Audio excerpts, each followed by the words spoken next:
¿Cómo hace para correr rápido? Tanto. Igual no me quejo. En realidad uso el método de un viejo profesor de acá que hacía el chiste de que en realidad en la mesa del living sacan los espaciales los kilos que caen acá prueban y que caen aquí.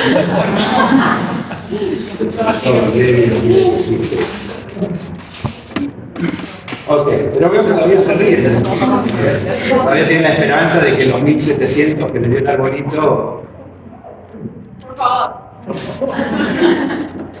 ¿Dio 1700 no? Sí. ¿O no? Habrá que hacer las otras ramas.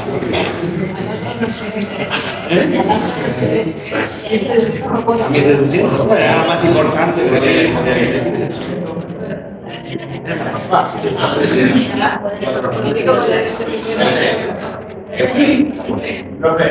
ahora, Uy, no empecemos. ustedes quedaron un poco confundidos después de la discusión que tuvimos con el ayudante acá.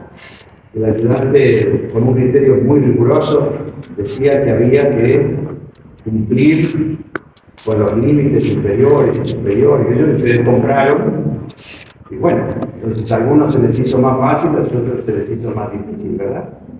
Porque lo único que decía ahí eran los centrales, pero no que eran los límites inferiores. Ya estaban todos los números puestos, lo único que había que hacer era las cuentas. Y lo único que faltaba era poner de 1000 a 3000 y puse de 10.000 a 30.000, o sea que un cero más, simplemente para dividir por 20, y entonces eran los 20 espacios, eran esos dos. Y quedaban 3.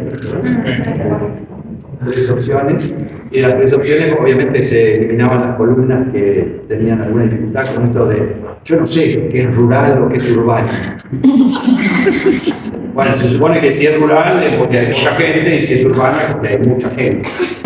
Entonces urbano estará en el 10 y rural estará en el 0, pero igual no hacía falta hacerlo, se tachaba la columna.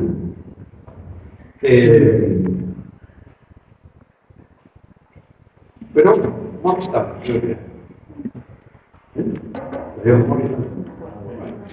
Bonito lindo, ¿no? La cuna de la independencia, ahí es donde Washington preparó las tropas para cruzar después y liberar. Nueva Jersey es el estado más chiquitito, el cuarto de superficie, pero es el más densamente poblado.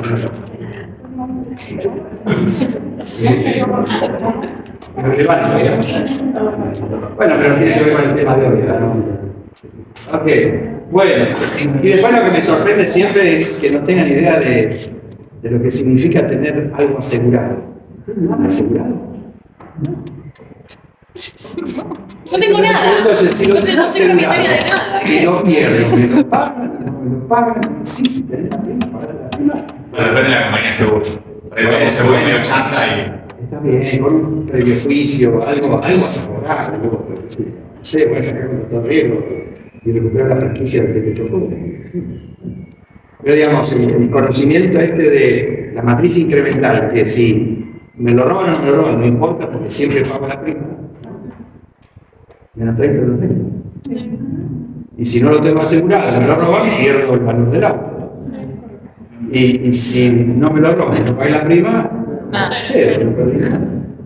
Algunos insistían en poner el auto, tengo el auto, pero está el activo, la matriz incremental es el estado de resultado, no es el activo. Después, cuando sumamos el patrimonio, ahí se empieza a complicar, pero 5 o 13. Sí, y después el otro. Sí. Si en 1030 era el patrimonio. 10.030 menos el auto, 7.030. Sí. Y siempre que le agregamos el patrimonio, todos los números son positivos. Si le sumo el patrimonio negativo, no es el Banco Central. El Banco Central sí tiene patrimonio negativo, ¿no? Miren, 15.000 abajo. Bueno, veremos el martes cómo seguimos esta relación hasta el 24. 27 de noviembre. 27 es el 24, pero el fondo parcial es 7. El nuestro es el 7. 7 de noviembre. Porque después está el respiratorio. ¿La sube o las trae? ¿Qué? Las notas. Cara. Fecha.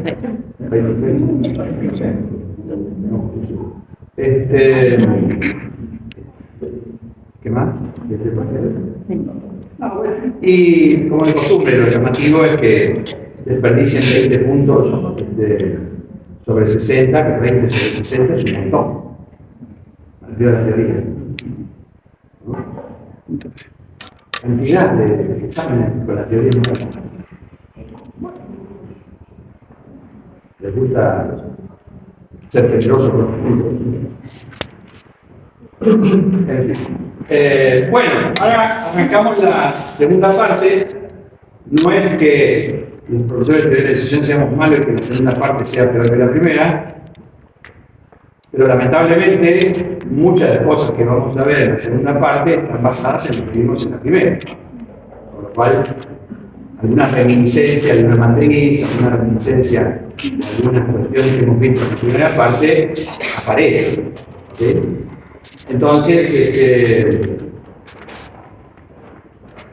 digamos, vamos a construir, hasta ahora hemos visto toda la parte teórica inicial de los elementos, el módulo general, la decisión bajo riesgo con el valor esperado, y ahora tendríamos que entrar en dos temas, son dos temas en realidad principales. Ahora vamos al contenido del segundo parcial, que les interesa. Una son las decisiones bayesianas, o sea, el teorema de Bayes, que implica el manejo de la incertidumbre, de cómo gestionamos la incertidumbre, y después las decisiones interdependientes. Las decisiones interdependientes, que las decisiones que toma un actor dependen obviamente de lo que decida el otro actor y viceversa. Y eso básicamente ustedes lo ven en microeconomía, depende del curso que hayan hecho, como teoría de los juegos. Para los de microeconomía se llama teoría de los juegos, para nosotros se llaman decisiones interdependientes, pero básicamente ahí vemos poco de economía, son juegos de suma cero, es decir, que lo que gana uno lo gana a costillas del otro, juego de suma cero, la suma algebraica da nula, y juegos de suma no cero. Y ahí tienen un poquito más de problema porque depende del contexto es la solución. Entonces uno tiene que imaginar cuál es el contexto, si están cooperando, si están peleados, si pueden hablarse, si no se pueden hablar, etcétera, etcétera. Entonces, para cada una de estas situaciones hay una solución distinta. ¿Vale? ¿Qué termina el curso? Entonces, en el parcial, otra vez, las 5 clásicas verdadero o falso de la teoría. El ejercicio más importante, así como teníamos el árbol en el primero, es de Bayes, y después 2 ejercicios más sencillos de teoría de los juegos, uno de suma cero y otro de suma no cero. ¿Sí? Siempre la misma estructura, son 3 ejercicios y las preguntas. ¿No? Y ahí se termina el curso.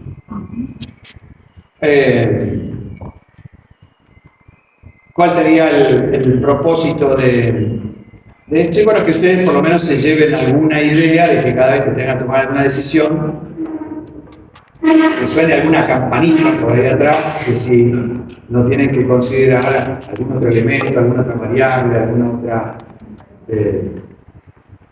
cuestión del contexto para poder decidir. Todo lo otro va a ser más difícil que memorice fórmulas o cosas. Tiene mucho sentido. Salvo que se dediquen a eso. Muy bien, entonces, el primer material que tenemos que leer es así como teníamos en la primera parte el comportamiento del universo. Acá tenemos la incertidumbre del universo. Un mamotreto ahí que tiene de Pavesi hablando de la incertidumbre del universo.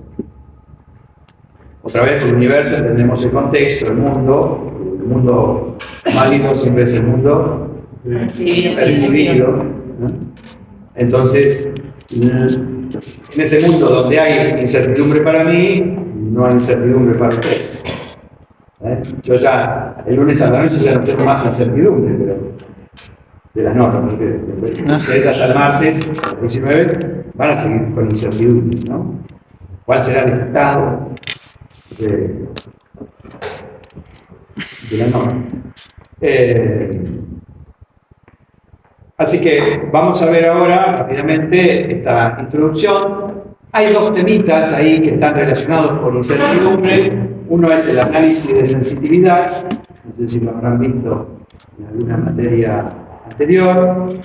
Tampoco es un libro de 400 páginas, sino que otra vez es un artículo que tiene Pavesi ahí explicando unas cosas mínimas para entender sensitividad. Ustedes ven sensitividad en otras materias, en economía. En economía, ¿dónde se ve sensitividad? Sensitividad es cómo responde una variable a artículos de otra. La elasticidad de la demanda. La elasticidad es una variable, y después en financiera, todos sabemos cohesión financiera, tenemos también ahí cuando hacemos el coeficiente beta. El coeficiente beta es cómo las acciones o los valores de determinada compañía acompañan o no al mercado, ¿no? El cociente de las covarianzas. No importa. Me da un indicador de si se mueven asociadas y cuando el mercado sube, la acción también sube, o a veces el mercado sube y la acción no, ¿no? Depende de cómo tenga la venta. Bueno, pero ese concepto de cómo varía una variable, nosotros lo usamos para ver cómo jugamos. Si estamos en incertidumbre, quiere decir que no conocemos las probabilidades. Y entonces, lo que va a ser sensible a no conocer las probabilidades es el valor esperado, ¿no? Si yo tengo que calcular el valor esperado, no es lo mismo que las probabilidades sean 0,10 y 0,90 o 0,5 y 0,5, ¿verdad? Entonces el valor esperado va a cambiar. O sea, la variable que cambia, la variable dependiente es el valor esperado, la variable independiente es la probabilidad. ¿Está bien? Obviamente retomamos algunas cosas de Pavesi de allá del primer apunte de la decisión, que decía, en un mundo totalmente determinado, la decisión tiene mucho sentido, ¿no? Si ya está todo determinado, voy a decir, y en un mundo totalmente caótico, tampoco, porque yo decía, cualquier cosa va a pasar, ¿no? Algo así como a fin de año. Bueno, 880 hoy, llegó a 900, bajó. Antes se podía hacer la pregunta, dice, ¿a cuánto crees que va a estar el dólar a fin de año? Ni siquiera se puede hacer esa pregunta.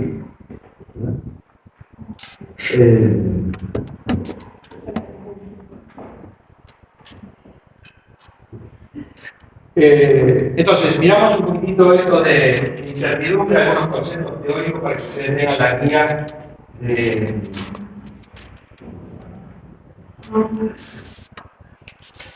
lo que tienen que leer en la incertidumbre del universo. Quisiera leer algo así como algo más ilustrativo. Ortega y Gasset, ¿lo tienen? No es como Karina Orga que dice que son dos personas, Ortega y Gasset. No, Ortega y Gasset es un solo autor. Tiene libros que deberían leer, ¿no? 14 tomos de sus obras, pero en 1957 escribió uno que se llama El hombre y la gente, y también tiene otro por ahí, La rebelión de las masas. Sobre todo ahora estamos con las masas. ¿Dónde sentido? Por las de Milei, por las de otro candidato. Bueno, déjenme leerle exactamente lo que decía Ortega y Gasset allá por 1957, que hace unos cuantos años. Dice, si por un momento, para entendernos en este instante, admitimos la idea tradicional de que sea el pensamiento la característica del hombre, es decir, el pensamiento es lo que distingue al hombre de otras criaturas, ¿no? Vamos a asumir esta idea tradicional. Recuerden, el hombre, animal racional, decía esto de animal racional.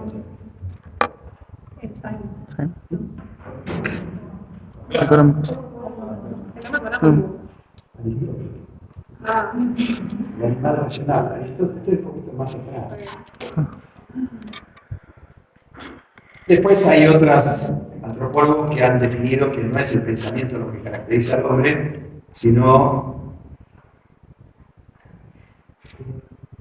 el dedo pulgar. Si no tuviéramos el dedo pulgar, estaríamos en las mismas condiciones que muchos de los animales y no podríamos agarrar herramientas y no hubiéramos podido construir. El homo faber se llama, es el homo que construye. Y construye porque tiene el pulgar, a diferencia de otros animales que no tienen pulgar. Pero bueno, y ahora Sartori, ¿no? Tiene el homo obedience, sobre todo es a través de la pantalla. Entonces, deberíamos considerar cómo va a terminar este hombre que vive del video. Bueno, entonces recuerden, el hombre animal racional, de suerte que ser hombre equivaliese a ser cosa pensante, es decir, si el pensamiento es lo que lo distingue, entonces es una cosa pensante. Tendríamos que el hombre, al estar dotado de una vez y para siempre del pensamiento, al poseerlo con la seguridad de que se posee una cualidad constitutiva inalienable, estaría seguro de ser hombre como el pez está seguro, en efecto, de ser pez. El pez no tiene dudas, no va a terapia. Si no percibe pez o no, se autopercibe pez. ¿Sí? Entonces, si el pensamiento fuera tal cual el pez se percibe pez, el hombre no tendría duda de que, al ser pensante, es lo que lo caracteriza. Ahora bien, este es un error formidable y fatal. El hombre no está nunca seguro de que va a poder ejercitar el pensamiento. Se entiende de una manera adecuada, y solo si es adecuada el pensamiento. O dicho el giro más vulgar, el hombre no está nunca seguro de que va a estar en lo cierto. Puede pensar, pero ¿cómo sabe que es cierto lo que está pensando? Por eso esto del mundo percibido o de cómo vivimos pendiente mucha gente de las redes, cuando las redes son círculos pequeños de gente que está dándose cuenta entre ellos nomás. Entonces, dicho no quiero más vulgar, el hombre no está nunca seguro de que va a estar en lo cierto, de que va a acertar, lo cual significa nada menos que esta cosa tremenda que, a diferencia de todas las demás entidades del universo, el hombre no puede nunca estar seguro de que es, en efecto, hombre, como el tigre está seguro de ser tigre y el pez de ser pez.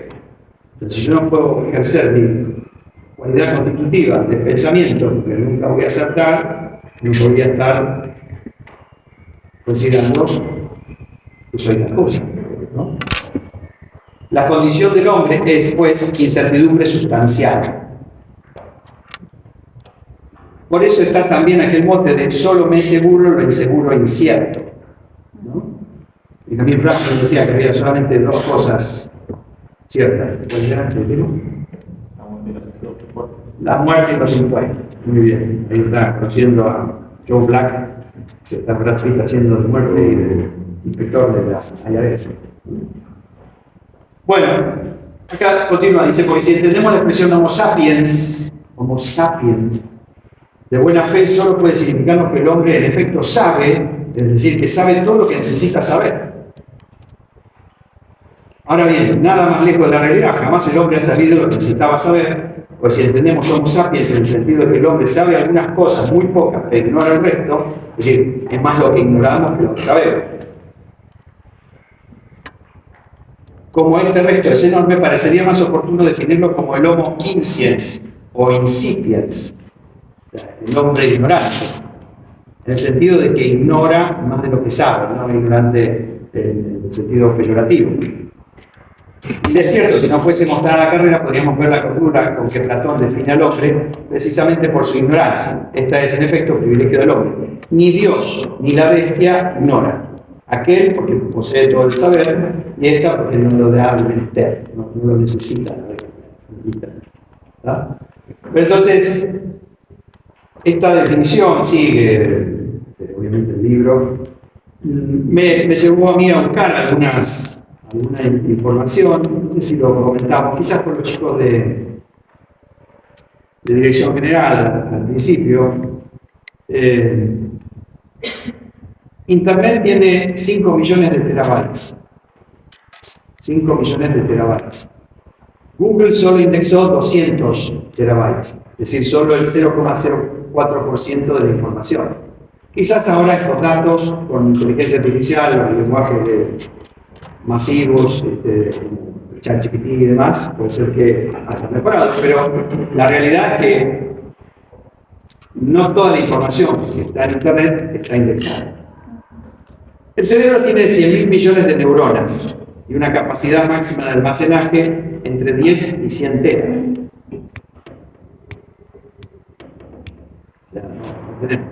Dice, Aristóteles fue la última persona viva que reunía todo el saber. Aristóteles fue el último, que tenía todo lo que se conocía hasta ese momento. Después ya nadie pudo seguir por cómo crece el conocimiento. Entonces, más que no sabemos que lo que sabemos. Digo, estamos hablando de incertidumbre. Quiere decir que si tenemos entre 10 y 100 teras en nuestro cerebro, serían unos, si fueran teras transformados a gigas, 100.000 gigas de recuerdos, experiencias y conocimientos, ¿no? Todo lo que podemos almacenar en nuestra cabeza. Entonces, si vamos a los 5 millones de teras que tiene Internet, el cerebro solo tiene capacidad del 0,402%, 0,00002% del conocimiento total. Quiere decir que nadie sabe nada.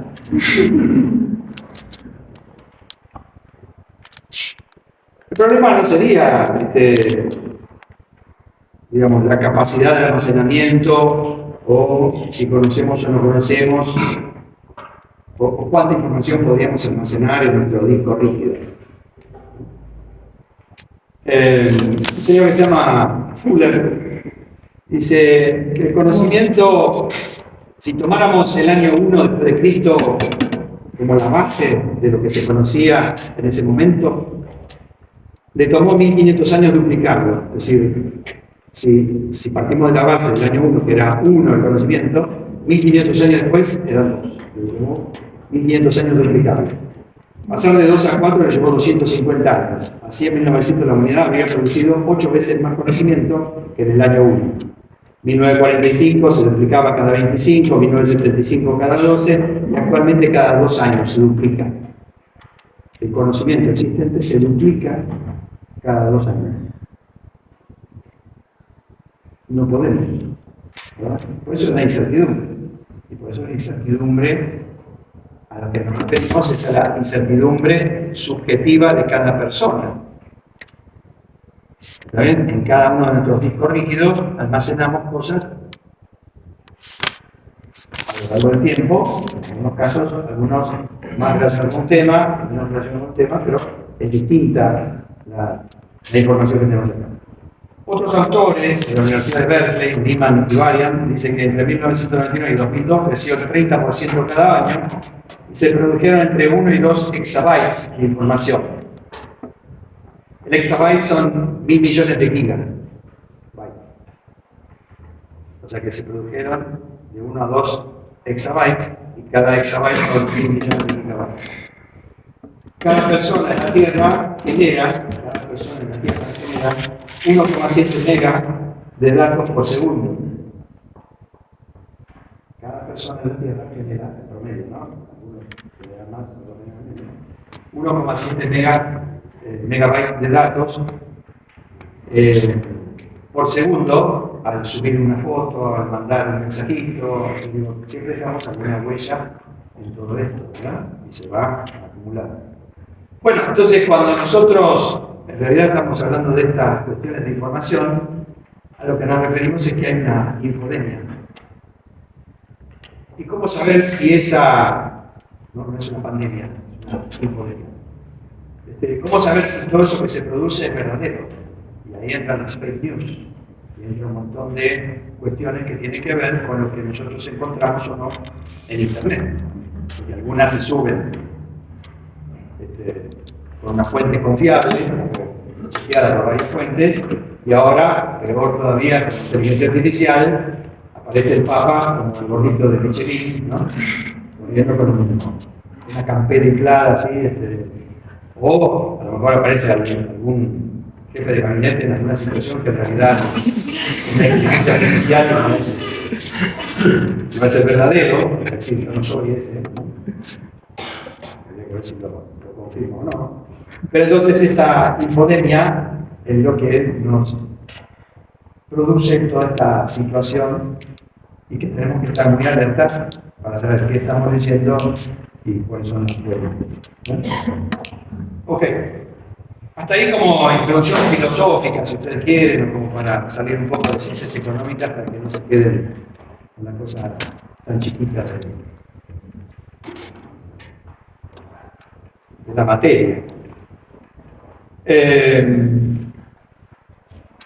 Pierre Simón de Laplace habla ya por 1795 de otras cosas y demás, vamos a obviar eso y vamos a las definiciones de Pavesi, que son las que a ustedes les interesa para poder responder las preguntas en el parcial. Eso sí es conocimiento, ¿verdad? Conocimiento útil. Bien. Entonces hay una definición básica y una definición operativa. ¿Ven? La definición básica es decir, en sentido amplio, ¿cuándo creen ustedes que hay incertidumbre? ¿Qué le pasa al decididor cuando percibe que hay incertidumbre? ¿Qué es lo que va a... Que no sabe qué va a pasar. Claro, y lo que va a pasar se refiere a el desempleo, la inflación, ¿sí? Las variables. Correcto. Entonces, leo la estructura, dice, para un decidor D, el señor D, ¿no? Para un decidor D, en un momento dado T, en posesión de cierto conocimiento H, no sé por qué el conocimiento le puso H, tal vez le puso H. O sea, en un momento dado, una persona con el conocimiento que tiene, dice, existe cierto grado de incertidumbre en el universo bajo su consideración, es decir, el contexto que está analizando, cuando D no sabe con exactitud cuál es, fue o será el comportamiento de su universo. Y ahí volvemos al cardinal y a todas esas cosas que habíamos dicho, bueno, cuando vimos el comportamiento. Entonces, para una persona en determinado momento, con determinado conocimiento, dice que va a haber incertidumbre cuando él no sabe cuál fue, es o será el comportamiento del universo. ¿Se entiende? ¿Sí? Una definición en sentido amplio. Lo que no sabemos es qué va a pasar con las variables el 23 de octubre. ¿Sí? ¿Sí? ¿Alguien sabe? Bueno. Entonces esto de lo económico, que es un ser totalmente racional, con información correcta, quedó un poquito de modelo.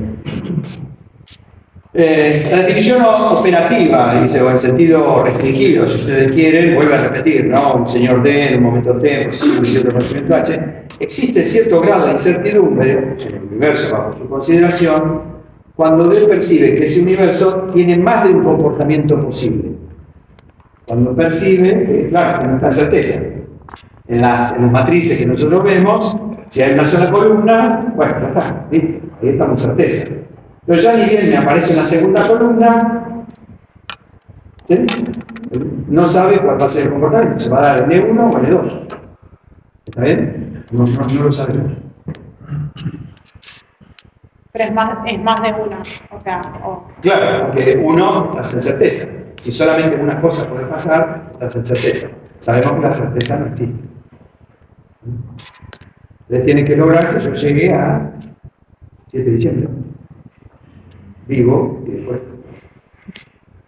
no lo sabemos. Bueno, entonces, ¿sobre qué recae la incertidumbre? ¿Sobre qué puede tener dudas el señor D con respecto a ese universo? ¿Cuáles son las variables, digamos, o sobre cómo defino la incertidumbre? ¿Qué es lo que le debe faltar?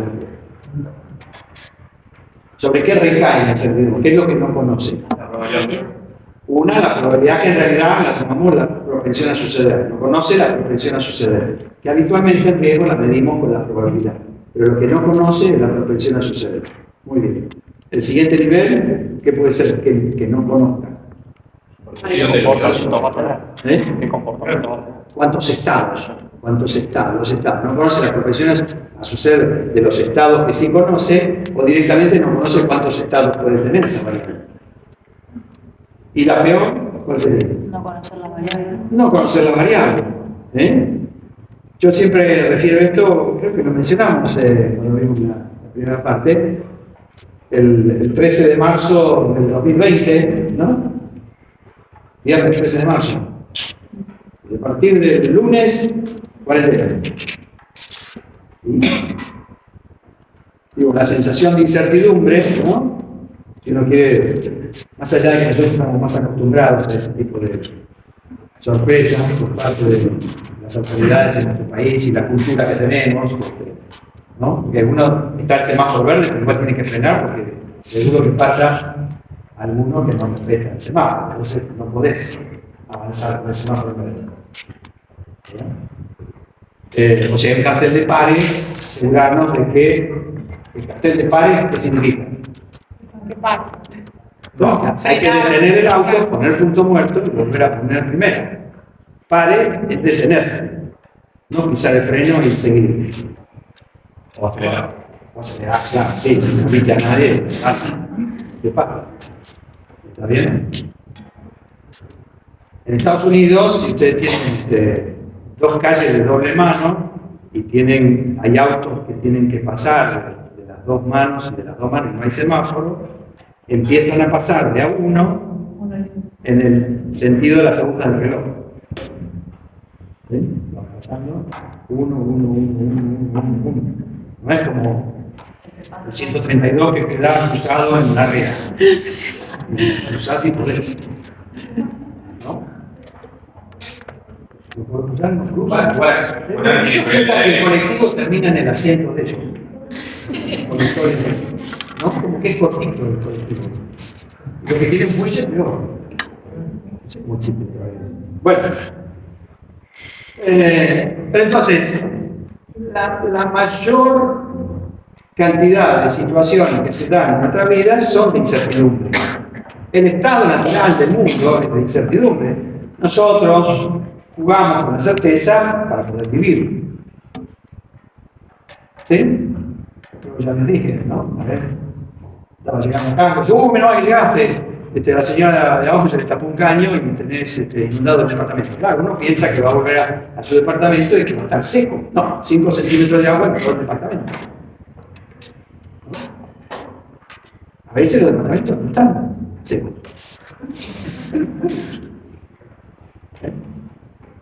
O llaman al trabajo y se entran a su casa, se toman todo. Bueno.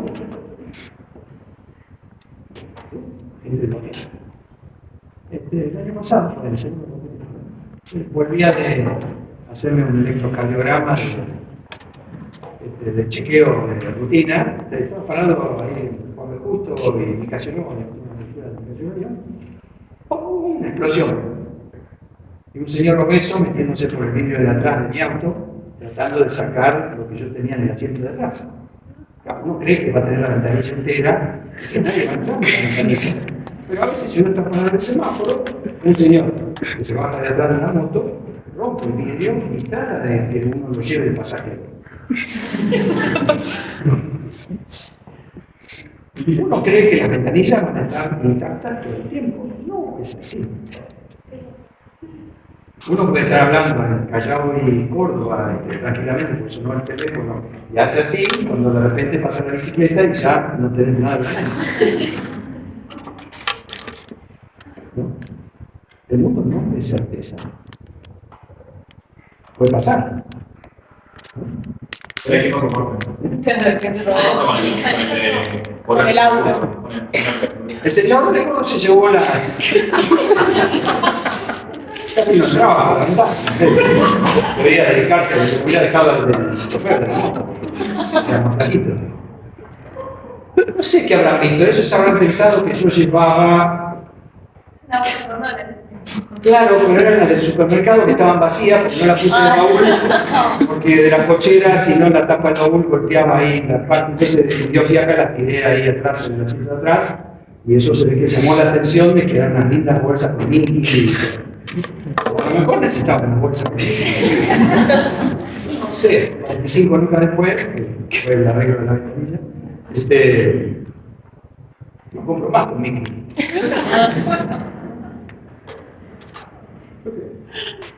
Bueno, así que uno cree que el mundo es la certeza, pero la certeza no existe. ¿Está bien?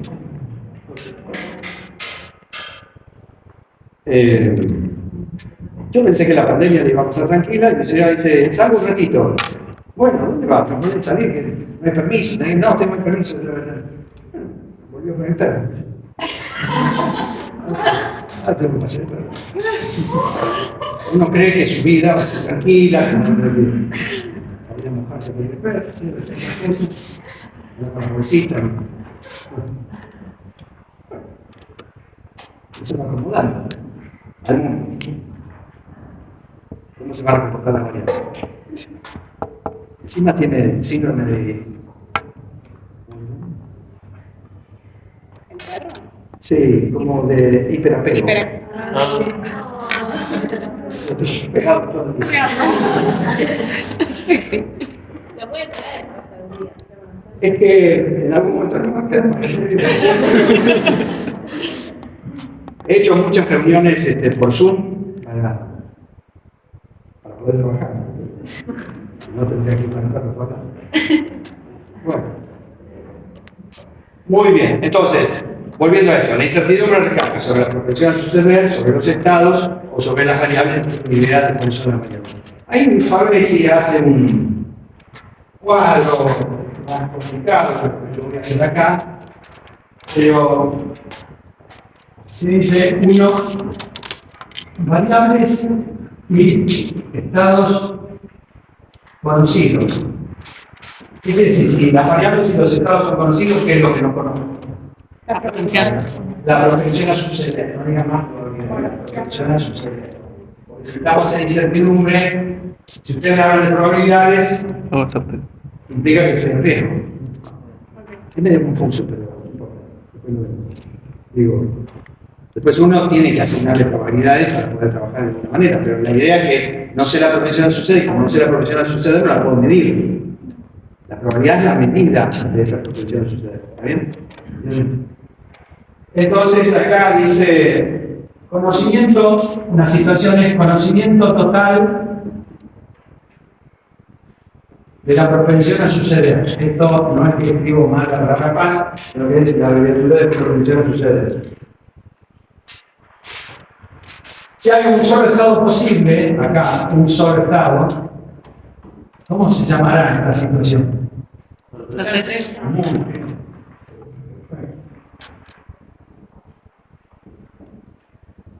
Es como una escalerita de la certeza a la mayor incertidumbre, ¿no? Vamos a ir avanzando. Entonces acá, la otra, acá serían varios estados con propensión a suceder medible. ¿Esto qué significa? Riesgo. Bien.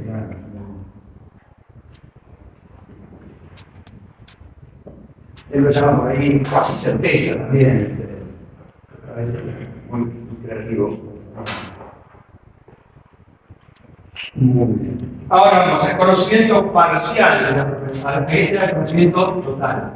Ahora voy a una situación donde dice conocimiento parcial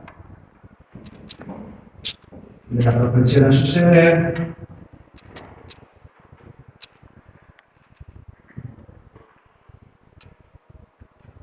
Y acá él se refiere, hace una discriminación, pero básicamente vamos a tomarlo como una cuestión donde él, porque no lo vemos nosotros aquí, se llama posibilidad o ambigüedad.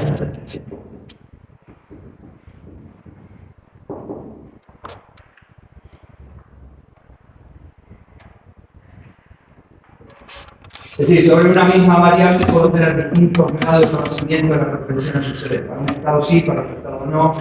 Entonces, o un estado se abre en varios otros estados, se complica. Pero él llama a esta característica posibilidad o ambigüedad. Y ahora sí, ya el punto 6 sería el conocimiento nulo de la propensión a suceder. Y a eso lo llamamos habitualmente incertidumbre.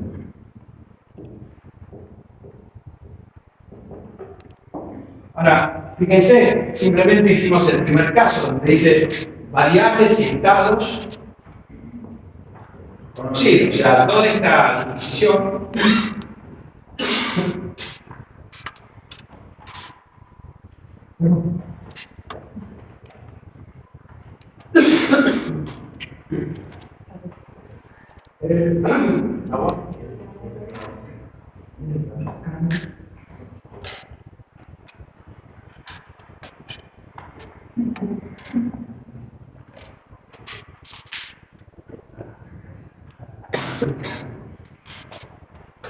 bueno, entonces, estamos abriendo solamente el detalle para cuando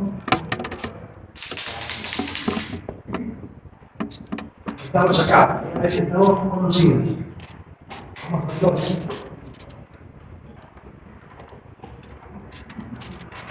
¿Qué va a hacer acá? Desconocido. ¿Cuál? Variables conocidas y estado desconocido. Ok. Variable conocida. Variable conocida. Y desconocimiento total o parcial de qué? De los estados. Y acá parece que les gusta esta cosa de copiarse de los economistas. A eso lo llama hiperincertidumbre.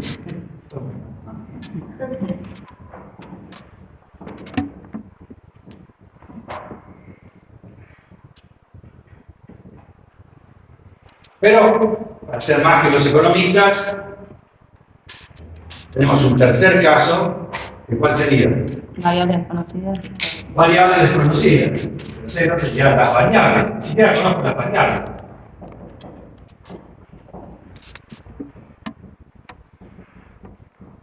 Y a eso lo llama transincertidumbre.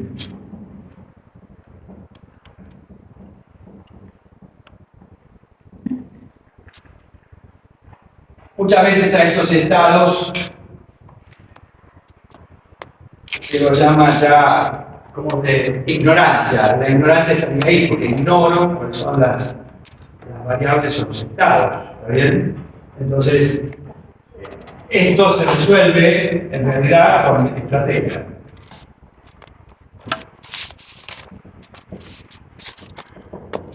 O sea, eso es lo que deberían hacer las empresas cuando estamos hablando a nivel estratégico, que tienen que imaginar cómo es el futuro, y el futuro, quién sabe cuáles son las variables o los estados de las variables, cómo van a estar esas variables, de acá a nosotros porque estamos acostumbrados a planear a 7 días, ¿no?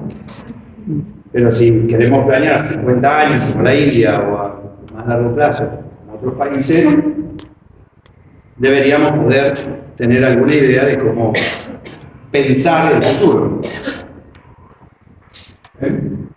Profe, a ambas se les dice ignorancia también.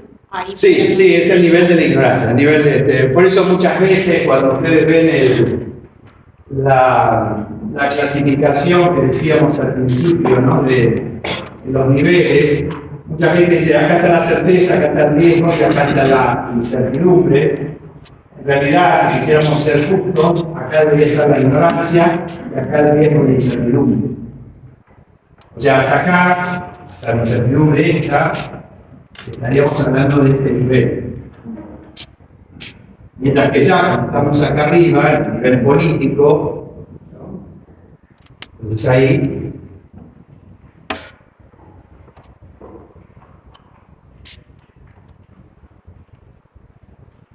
no sé, en los escenarios de los muchachos, ¿cuántos de ellos consideraron que uno iba a ir con 48 tarjetas? decir, el comportamiento de las variables. Cómo se comporta la gente, o cómo se comportan los mercados, o cómo se comporta el mundo. Bueno. ¿Se entiende esto? ¿Sí? Es un poco teórico, pero bueno, nos da un marco de dónde estamos navegando ahora, ¿no? Nosotros vamos a estar trabajando entonces en esto. ¿Sí? La parte del incertidumbre. Por eso valles, lo que me permite a mí es determinar si yo a la propensión a suceder le asigno una medida basada en probabilidades subjetivas. ¿Qué problema tienen las probabilidades subjetivas? Cambia. Claro, son subjetivas, no está basada en los casos, ni tienen una base de datos, nada. Entonces, si son subjetivas, ¿son factibles de ser revisadas? No. Bueno, sí. Sí, pero Bueno, a ver, el gerente comercial piensa que el mercado está... Podés contratar una consultora para hacer una investigación de mercado y ver qué es lo que está pasando. La consultora te va a dar información. Esa información, como cualquier bien, tiene un precio y tiene un costo, ¿no? Es decir, vos vas a pagar honorarios por esa información y vos vas a tener que ver cómo esa información mejora tu situación de decisión. La estás comprando para tomar mejores decisiones. bueno, pasa un indicio subjetivo. ¿Cómo? Pasa un indicio subjetivo. No, aquí es algo subjetivo, pero se supone que nosotros vas a hacer un trabajo profesional o vas a poner 2 empleados a buscar información en CRM o vas a empezar a buscar en tus bases de datos que vas a manejar la información de una manera distinta, pero tenés que dedicar 2 recursos. Bueno, esos 2 recursos están ahí, no están haciendo otra cosa. O sea, el costo de los sueldos de esos 2 empleados es el costo de la información. ¿Cómo esa información te va a mejorar tu rentabilidad? Bueno, esa diferencia es la que tenemos que hablar. Por eso hacemos decisiones bayesianas para ver si me conviene o no comprar información. Bien. Entonces, ¿cuáles son los efectos de la... Ya que hablamos de información, yo contrato a alguien para que me dé información. ¿Cuáles serían los efectos de la información sobre la incertidumbre? ¿Qué les parece? Bueno o malo. Información como mensaje, ¿no? Es un mensaje. Estamos comprando, la consultora me dice mi ley adelante, o me dice tal cosa, el producto es bueno, o el producto tuvo buena recepción en el consumidor. O sea, va a haber un mensaje. ¿Sí? Nosotros lo estamos comprando antes, que decir que no sabemos esa información cuál va a ser. Podemos recibir un mensaje que nos diga el mensaje 1, el mensaje 2, el mensaje 3. ¿Sí? Entonces, cada uno de esos mensajes tiene un efecto sobre la situación de decisión. ¿Qué les parece que va a ser? Bien, si lo hacemos así. Ahora bien, en octubre vienen los libres, ¿no? ¿No? Se hablaron ahora para los libres. ¿Qué? 4 y 5, ¿no? Era la clase. Okay. Entonces, de los 121 que había acá, se presentaron 82 en la interparcial, es decir, que hay 40 que a lo mejor se les ocurre venir a la libre. ¿No? Sí. Entonces, supónganse que en este examen me toca a mí y al amigo Federico. Entonces, ¿cuáles serían los posibles comportamientos de ese universo en la mesa de examen? Cuando ustedes llegan ese día a dar el examen, ¿cuántos comportamientos posibles puede tener esa mesa de examen sabiendo que Alberto y Federico les toca tomar examen en octubre? Y que aprueben el examen. Eso de posterior. Pero ustedes Bien, pero para que los tomemos tenemos que estar presentes, ¿no? Que estén o que estén. ¿Se entiende lo que estoy diciendo? O sea, los estados posibles que esté Federico y Alberto, que esté Federico pero que no esté Alberto, que no esté Federico y esté Alberto, o que se hayan olvidado y que no estén Federico y Alberto. ¿No? ¿Están de acuerdo? Son 4 estados posibles. Con 2 estados, 2 variables. Entonces, ¿qué pasa si cuando ustedes van entrando por la puerta se encuentran con algún compañero del que estuvo acá, que se va a presentar? Se sigue recién los días autos que iba para el aula del examen. Que ese mensaje, ¿qué efecto tiene sobre los estados de ese universo? ¿Uno? No, dos, porque son de Claro, porque si está Alberto, quiere decir que no lo vieron a Federico, podría estar o no, pero Alberto está seguro.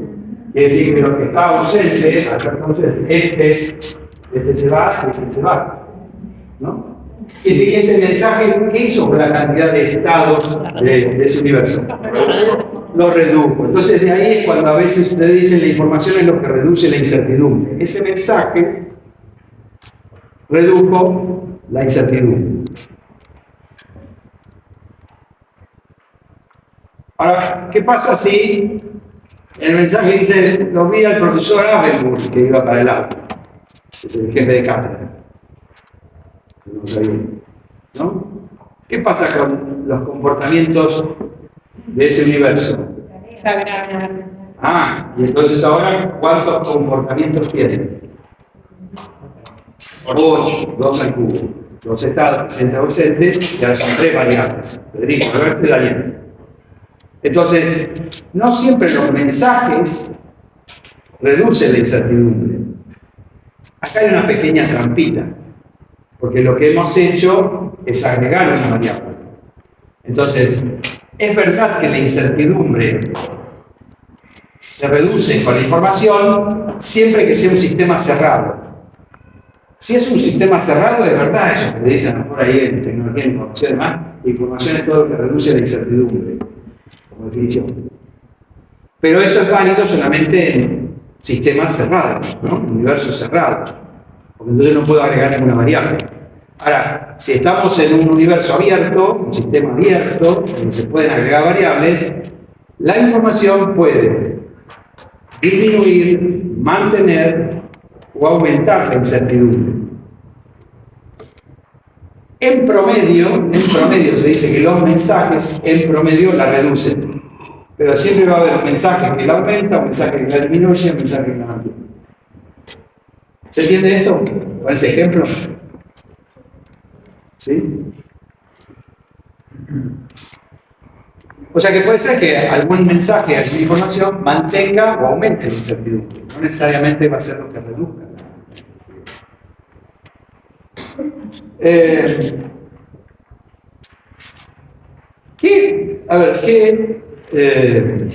Parezco ya el economista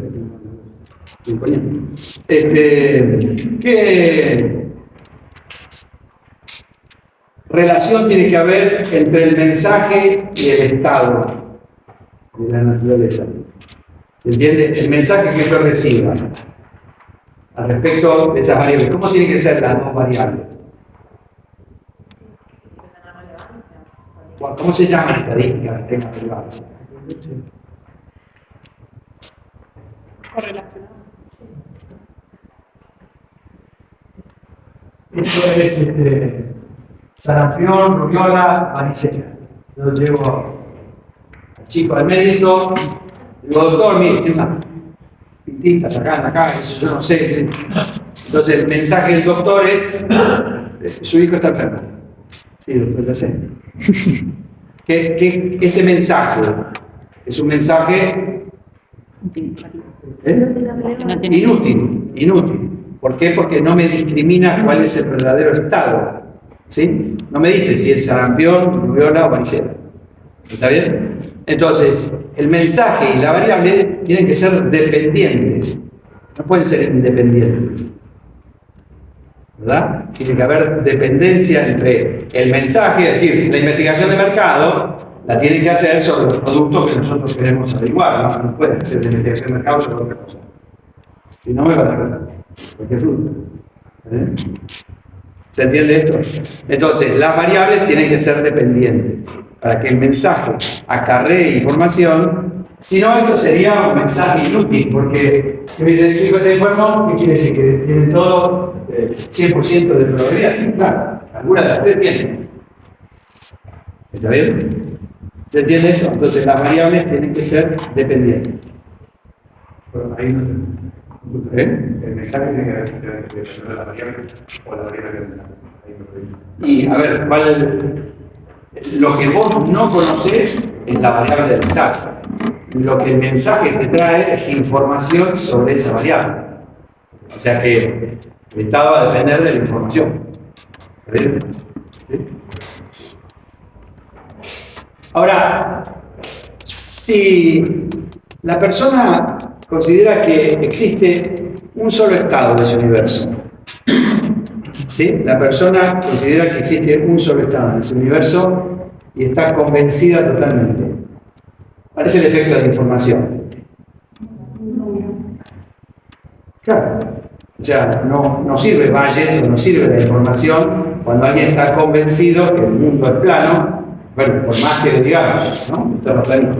Si uno le dice que el mundo es redondo, el tipo te va a seguir diciendo que el mundo es plano. Eso es lo que son los fundamentalistas. No hay mensaje que le entre, ¿no? Porque si están convencidos de algo, es decir, que para que exista información y esa información me modifique esos estados, tiene que existir un mínimo de duda sobre los estados del universo. Si yo estoy convencido que hay un solo estado posible, y bueno, cualquier mensaje que me den, ¿no? Quiero que mi señora. Digo, no hay forma de darle un mensaje, pero la persona está convencida de que la cosa es así. Entonces, no funciona. Como los adolescentes. Bueno. Bien, entonces, ¿qué hacemos para medir la incertidumbre?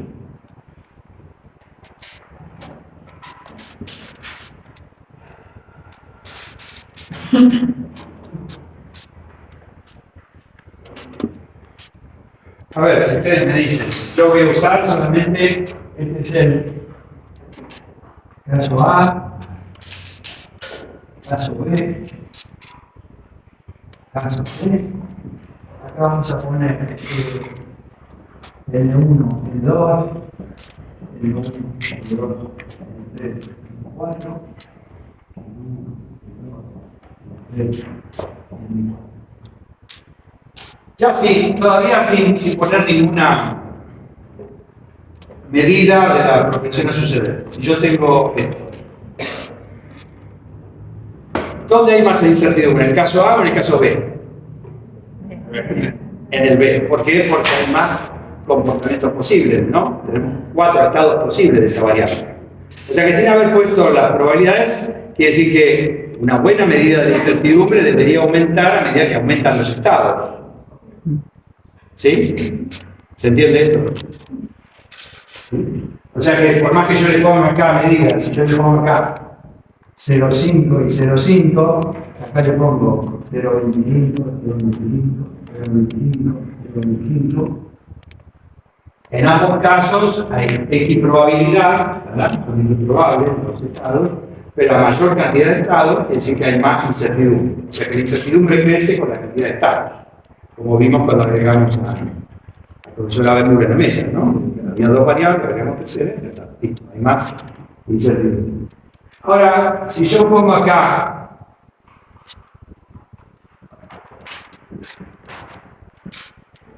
entre el caso B y el caso C, ¿cuál tiene más incertidumbre? El B, porque cualquier cosa puede pasar, porque en el caso C, por lo menos uno de los estados tiene más peso, ¿verdad? Tiene más, una propensión a suceder mayor. Dice que hay un 70% de que N sub 3 se ocurra. ¿Está bien? Entonces quiere decir que la incertidumbre aumenta cuando tiende a ¿qué? La propensión a suceder. A la equiprobabilidad. O sea que aumenta cuando aumentan los estados y aumenta cuando tiende a la equiprobabilidad. Claro, si acá preguntamos entre el caso A y el caso C, ahí ya la cosa se complica un poco para comparar. ¿Está bien? Pero básicamente es así.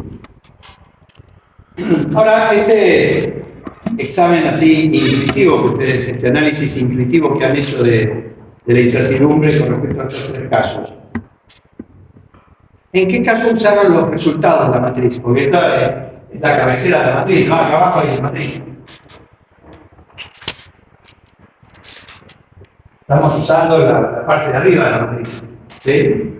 ¿En qué casos usaron la matriz o los resultados para decir si había más o menos incertidumbre? Ninguna. No se usaron los resultados. Quiere decir que una buena medida de incertidumbre debería ser insensible a los resultados.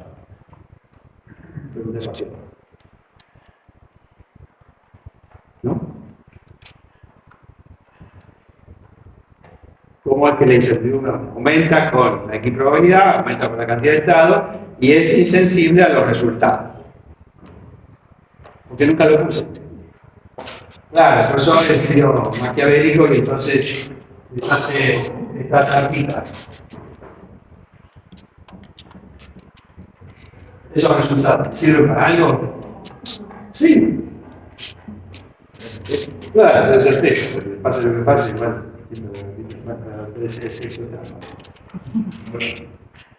O sea, tiene que ser insensible a los resultados. ¿Está bien? Bueno, claro, entonces podríamos usar el valor esperado o la media aritmética para. No porque necesitaríamos los resultados, ¿no? El valor esperado se calcula con los resultados. Para decir qué pasa. O sea que no podemos usar. ¿Podemos usar la dispersión? No, tampoco, porque para la dispersión necesitamos los resultados, ¿no? El riesgo se mide con la dispersión de los resultados. O sea que tampoco. Entonces, tenemos que buscar otra medida que cumpla con esas tres condiciones. ¿Está bien? La única medida que cumple con esas tres condiciones se llama entropía.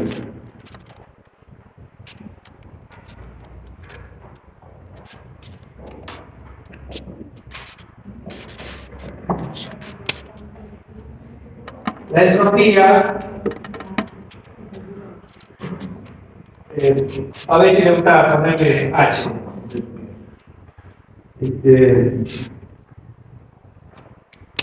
Es la sumatoria de las probabilidades por el logaritmo en base 2 de las probabilidades.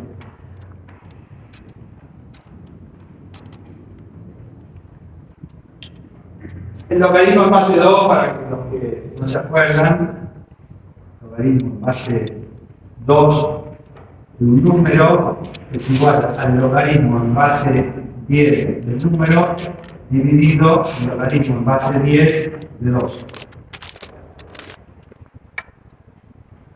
Claro, un avanzado estudiante del curso ya debería estar pensando y dice, esto voy a tener que calcularlo en el parcial. Afortunadamente el profesor Pavesi pensó en ustedes y en la última página del apunte de la incertidumbre del universo armó la tablita con todas las entropías. Entonces pueden traer al parcial la tablita con las entropías. No es función de este curso saber si ustedes saben el logaritmo o no. Seguramente no, pero no es evaluable en este curso. El logaritmo en base 10 y el logaritmo en base 2. Creo que el logaritmo en base 10 de 2 da 0,20, o sea que deberíamos dividir el logaritmo en base 10 del número dividido 0,20. Él armó toda la tablita y entonces lo único que tenemos que hacer es calcular cómo sería el cálculo de la entropía acá. Si tuviera que poner la fórmula entera. ¿Cómo sería la fórmula de la entropía para calcular la entropía del caso A? 0,5 el logaritmo de 0,5. Ah, ok. Bueno, y es por eso que acá hay un signo menos adelante. Porque si no, el logaritmo de 0, me va a dar negativo. El logaritmo de 0, me va a dar negativo. Entonces la fórmula tiene un signo menos adelante. Claro, ahí tienes que hacer 0,5 por el logaritmo base 2 de 0,5 más 0,5 por el logaritmo base 2 de 0,5. En otro caso, tendrán que hacer los cuadros, ¿no? 0,25 por el logaritmo base 2 de 0,25 más 0,25, ¿no? Entonces, a veces la tablita le da con ese logaritmo de 0,25, la entropía de 0,25. Y ustedes tienen que sumarla 4 veces. Porque acá en la tablita van a buscar la entropía de 0,1, la suman 3 veces y después van a sumar la entropía de 0,7. Ya está en la tablita. ¿Está bien? ¿Para qué nos va a servir esto? Bueno, para medir la incertidumbre antes de comprar la información, cuál es la situación inicial de incertidumbre, y después que yo recibo los mensajes y miro el efecto de esa información, veo si reduzco la incertidumbre. Y lo mido a través de la entropía. Segunda ley de termodinámica. O lo que es lo mismo al caos. La estructura disipativa con la entropía negativa. La entropía es la cosa que se va degradando, se va perdiendo en la energía. ¿Y por qué es el logaritmo en base 2? Bueno, porque todo esto se maneja en bytes y bits. ¿No? Bits y los bytes. Y ahora deberán inventar algo con los qubits. ¿No? Los bits, ¿por qué son bits? Se usa el sistema binario porque está magnetizado o no magnetizado, porque la electricidad tiene 2 polos, pero ahora la computación cuántica lo que hace es que puede estar en 0 y 1 o en ambos. Entonces no se habla de bits, sino se habla de qubits. Entonces lo que una computadora tardaría 46 años en hacer, si usamos esta computación cuántica, se hace en segundos. Los cálculos que llevarían 46 años hacerlo, se hacen en segundos sin usar computación cuántica. Esto es lo que tecnología de información. Ok. Bueno, ¿se entendió esto? La mención de la entropía. Sí. A mí no me quedó muy claro. ¿Eh? A mí no me quedó muy claro para A mí no. qué usar la entropía. Como lo repito desde 1987. Sí. Pero no me quedó muy claro para qué usar la entropía. Para medir la incertidumbre. ¿Por qué? Porque vos la vas a medir a priori, antes de comprar información. Es decir, yo parto de la entropía de 0,5 y 0,5. ¿Verdad? Entonces la entropía acá es, la entropía es igual a la entropía de A, es igual a 1. La entropía del caso B es igual a 2. La entropía del caso C es igual a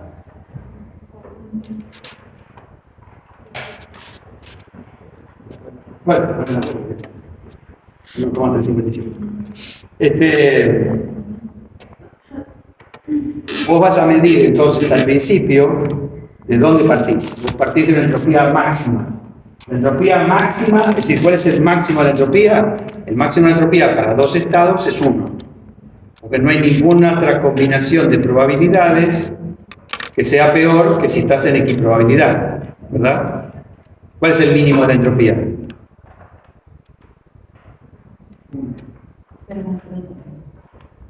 ¿Dónde se daría el mínimo de la entropía?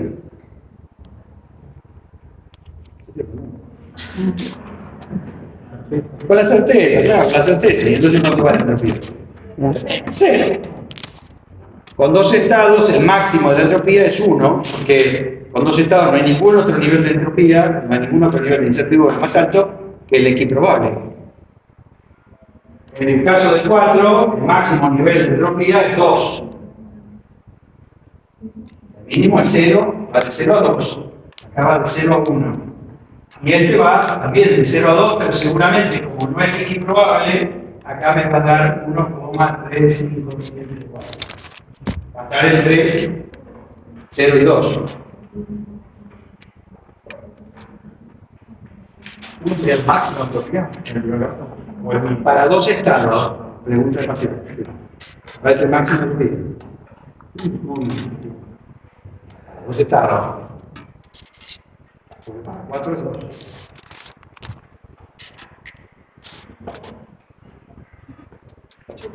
Necesito que conteste la teoría para que. ¿Qué sé yo? No sé. Una auditoría de los parciales. Este lo vio dentro del cuatrimestre. ¿Qué es eso? Nadie contesta la teoría. ¿Sí? Ok. ¿Se entendió entonces para qué la vamos a usar? Para medir después que compramos cuando estamos evaluando si nos conviene comprar información, si los mensajes que yo voy a recibir me reducen o no la entropía, me reducen o no la incertidumbre. Teóricamente deberían reducirme la incertidumbre, porque en promedio siempre la información reduce la incertidumbre. Es una prueba matemática de cómo... Pero antes de la información yo siempre tendría Sí. entropía máxima. Bueno, podés partir de entropía máxima o de una probabilidad subjetiva. Entonces vos lo que querés es agregarle objetividad. ¿Cómo le agregás objetividad a algo que vos crees? Podría partir de una entropía que no es máxima, pero bajo criterio. Claro, subjetivo. Entonces vos lo que querés hacer es una investigación de mercado, querés poner dos personas que averigüen, comprar bases de datos, querés hacer, digamos, más objetiva una situación que en principio lo haces simplemente por el grado de creencia que vos tenés de que la variable se va a comportar de tal manera. Y en principio, Para no ser tan... y en principio esa información nos debería llevar a un cambio en la medida que estamos Claro, dando la probabilidad. claro. Al final, Se calcula o sea, a través de si vos entropía. partiste de 1, al final vas a tener que hacer menor a 1. Si son 2 estados. Si son 4, vos partiste de 2, bueno, tiene que ser menor a 2. Para que los mensajes tengan algún sentido. Si los mensajes te aumentan la incertidumbre, no compres. Esto se hace previo a comprar, previo a contratar la consultora, previo a hacer la encuesta, previo a hacer la investigación de mercado. Vos tenés que imaginarte, después lo vamos a ver, cuáles podrían ser las probabilidades de esos mensajes. Pero eso ya entramos en valles Y todavía. tendría también que imaginar que esa información en principio reduce la entropía. Porque si no tendría Es sentido lo que estamos comprar la buscando, información. claro. Por eso lo queremos corroborar. Queremos corroborar con las cuentas que efectivamente los mensajes que yo voy a recibir no son del tipo de está enfermo. ¿Sí? Necesitamos que discriminen exactamente cuál es el verdadero estado. Que me traiga información verdadera de qué es lo que está pasando en la realidad. Claro, ¿cuál es el problema? Que las investigaciones se basan en qué. Cuando hacen una encuesta, ¿en qué se basa?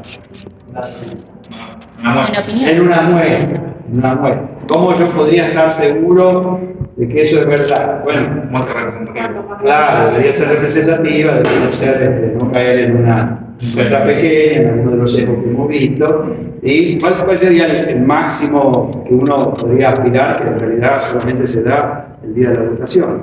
Y a veces no. La totalidad de la Claro, la totalidad, ¿cómo se llama? ¿Eh? La población. El censo, claro. Yo tendría que hacer un censo para tener toda la población. Como no tengo toda la población, uso muestra. Y cuando uso el muestreo, bueno, puede ser que cada muestra me esté buscando un poquito más de información. A medida que aumento la cantidad de muestras, hay un ejercicio ahí en la guía que se llama las 2 muestras. A medida que aumento la cantidad de muestras, va a tender a ir a la certeza. Si tengo todas las muestras, en un momento llego a la población completa. Suponiendo que me queda la verdad. Okay. ¿Se entendió hasta acá? Bueno, entonces en la próxima clase vamos a ver algo de análisis de sensitividad y los criterios de incertidumbre. Vale. El análisis de sensitividad es cuando yo no tengo probabilidades y me imagino cómo varían las probabilidades entre 0 y 1. Si la probabilidad está entre 0, pasa tal cosa. Si la probabilidad es 1, pasa tal otra. Y voy mirando cómo el valor esperado se comporta a lo largo de esa recta.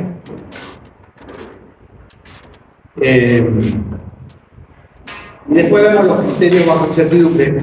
Son los criterios bajo incertidumbre, yo sé que son gente muy ocupada ustedes y tienen muchas materias y entonces a veces necesitan saber. No los tomo en la evaluación, no están incluidos, pero sería interesante que ustedes los conozcan simplemente a los efectos de interpretar. Cuando estoy en una matriz de decisión, y no tengo probabilidades, ¿qué criterios puedo utilizar? Uno más o menos ustedes lo saben, ¿no? Podría ser el criterio de Laplace, en el sentido clásico de la probabilidad. Si yo tengo 2 estados, le asigno equiprobabilidad. Pero, ¿qué pasa con Laplace entonces? Si yo le asigno equiprobabilidad, estoy partiendo de ¿qué nivel de incertidumbre? Del máximo. ¿Está bien? Entonces el criterio de Laplace dice, si usted quiere resolver la situación de incertidumbre, como no hay evidencia de que hay alguno de los estados que esté en contra suyo o a favor suyo, asígnenle la misma probabilidad. Y entonces parto de la máxima incertidumbre. Es el más objetivo de todos. Después está el de Wall, claro, el de Wall, que dice, a mí siempre me va mal. Indefectiblemente me va mal, entonces soy pesimista, entonces de todos los resultados que hay en esa matriz, elijo los peores, y de los peores, bueno, a lo mejor se me da el mejor. O sea, el mejor de los peores. ¿Sí? El máximo de los mínimos. Después está el señor Hurwitz, dice, yo de los estados no tengo idea, pero sí me conozco a mí mismo. Entonces yo puedo establecer para mí un coeficiente alfa, que es el grado de optimismo que tengo. Hoy estoy muy optimista, entonces tengo un alfa alto. Y entonces el alfa lo multiplico por el mejor resultado y el 1 menos alfa por el peor resultado. Y elijo más grande, ¿sí? De todas las temperaturas. Pero el señor Hurwitz, hay que menospreciar a ningún autor, pero sí, si el señor Hurwitz se pusiera un poquito más las pilas, además de conocerse a sí mismo, podría estudiar un poquito qué pasa con las variables del entorno y entonces opinar sobre las variables del entorno. Pero bueno, él dice que solamente puede decir. Y después está el señor Savage, otro de los popes de la teoría de la decisión, que en realidad él dice que cada vez que elige genera un sentimiento de culpa, porque seguramente no está eligiendo lo mejor. Entonces arma una matriz de aflicción o una matriz de arrepentimiento. La matriz de aflicción o de arrepentimiento es la matriz del resultado neto del costo de oportunidad, tema que ustedes vieron en parcial. Se hace la matriz de costo de oportunidad y después dice, bueno, y ahora que tengo la matriz por el costo de oportunidad, lo que aplico es bueno. Yo soy pesimista. No solamente me aflige, sino que además soy pesimista. Entonces, de lo peor, ¿por qué me importa? Porque sabes. Bueno, muchos años de peor. Entonces, digo, no hay un metacriterio que diga, bajo incertidumbre, yo debería usar esto. ¿Por qué? Porque para determinada situación puede ser que si yo aplico los criterios, todos me den la misma alternativa, o que cada criterio me dé una alternativa distinta. Depende de cómo estén los resultados, depende de qué coeficiente de optimismo se ponga. Es decir, que no hay una solución o un método para esto. A mí siempre me suena como un poco útil, ¿no? Y en general, la mayoría de la gente, para no tener problemas explicando la aflicción o el pesimismo y demás, usa Laplace y entonces le asigna X probabilidad a las variables, parte de la máxima incertidumbre, pero es el más objetivo de todos estos autores. Con los ayudantes van a ver algunos casos de cómo se resuelven, podemos hacer alguno acá de muestra, pero digamos, no es un tema para ser evaluado, pero sí que ustedes tienen que conocer para saber cómo son los criterios bajo incertidumbre. Los criterios, ¿se acuerdan? Teníamos preferencia, dominancia, valor esperado, utilidad esperada, criterios de incertidumbre y después criterios de teoría de los juegos. Son los 5 grupos que vamos a mirar de criterios para tomar decisiones. Y en cualquier otro curso que hagan después, en algún posgrado, en alguna especialización, porque toque métodos cuantitativos, que toque alguna cuestión de esto, siempre se mencionan los criterios bajo incertidumbre y deberían, por lo menos, haberlos escuchado, y por eso lo hago así con estos comentarios ridículos, porque les quede un poco en la cabeza cómo es los criterios bajo incertidumbre. ¿Listo? Entonces vemos rápidamente análisis de sensibilidad, criterios y empezamos con Bayes. Para Bayes, si quieren hacer un repasito de estadística, vamos a hacerlo acá para unificar la nomenclatura. Pero bueno, vamos a empezar a discutir sobre probabilidades.